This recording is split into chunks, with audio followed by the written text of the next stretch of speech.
শ্রী শ্রী মায়ের পদপ্রান্তে সরযূবালা দেবী। বুদ্ধদেব বন্দ্যোপাধ্যায়।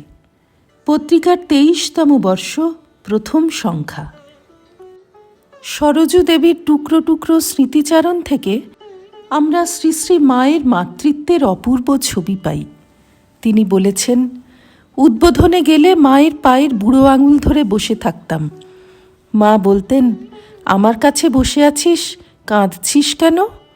সরযূ বলতেন, একটু পরেই চলে যাব, তোমাকে তো আর দেখতে পাবো না। মা বলো, কি করে তোমায় দেখব? মা বলতেন, চোখ বুজলেই তুই আমাকে দেখতে পাবি।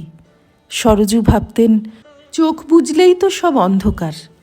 তার মনের ভাব বুঝে মা একটু হাসতেন। ছোট মেয়েটির কথা ভেবে মায়ের পাছে কষ্ট হয়, তাই গোলাপ মা একদিন সরযূকে বললেন, তুই মাকে এত কষ্ট দিস কেন? সরযূ ভাবলেন, আমি তো কিছু বলিনি।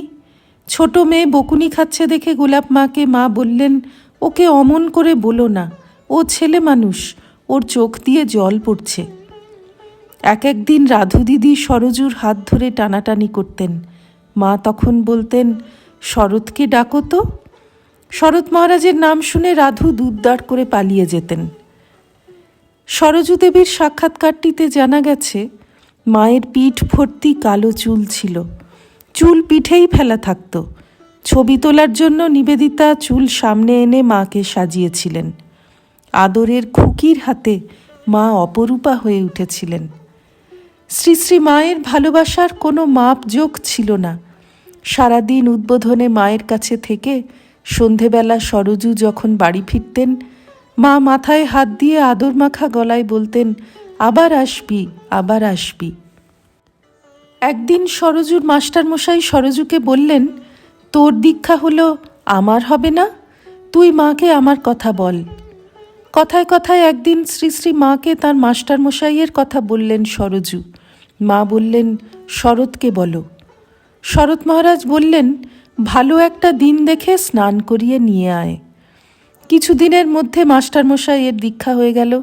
ওই দিন সরযূকে বাঁ পাশে বসতে দিয়েছিলেন মা। দীক্ষা সম্পূর্ণ হলে মাস্টারমশাইয়ের পর সরযূও মায়ের পায়ে ফুল দিলেন। মায়ের কাছে আরও 2-1জনের দীক্ষার ব্যবস্থা করেছিলেন সরযূ।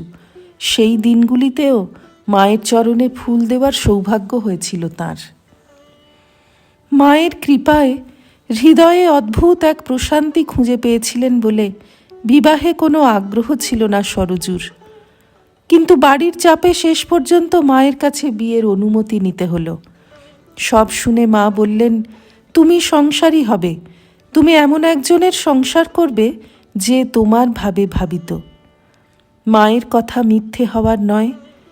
খগেন্দ্রকৃষ্ণ রায় নামে এক যুবক সারগাছিতে স্বামী অখণ্ডানন্দজির সেবা কার্যে যুক্ত হয়েছিলেন।